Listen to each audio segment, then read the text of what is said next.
కూటమి ప్రభుత్వం పీపీపీ విధానంలో మెడికల్ కళాశాలలను నిర్మిస్తున్న నిర్ణయాన్ని వెంటనే ఉపసంహరించుకోవాలని వైసీపీ అధ్యక్షుడు జగన్ ప్రభుత్వాన్ని డిమాండ్ చేశారు. మెడికల్ కాలేజీల ప్రైవేటీకరణ ఒక పెద్ద స్కామ్ అని ఆయన ఆరోపించారు.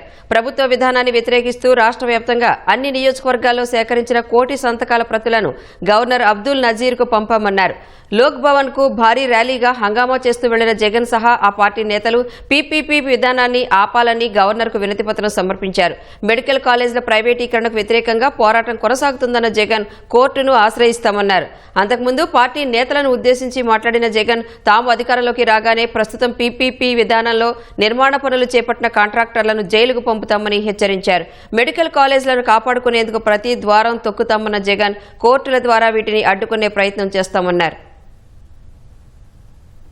దేశ చరిత్రలు ఎక్కడా ఉండవు. ఒకవైపున కాలేజీలన్నీ కూడా కట్టకుండా వదిలేసి రెండో వైపున కాలేజీలన్నీ స్కాములు చేస్తూ అమ్మేస్తా ఉన్నాం. గవర్నర్ గారికి సంతకాలు చూపించడం జరిగింది. ఈ సంతకాలు చూపించిన ఈ కార్యక్రమం ఇంతటితో ఆగిపోదు.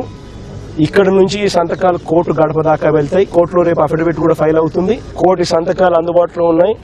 మీరు ఎప్పుడు చెప్తే అప్పుడు ఆ సంతకాలన్నీ కూడా మీ కోర్టు ముందుకు వచ్చి పెరేడ్ అవుతాయి అని కూడా చెబుతూ కోర్టులో కూడా ఈ 1 కోటి సంతకాలు మీద కోర్టు ద్వారాలు కూడా రేపు లాక్ చేస్తాం.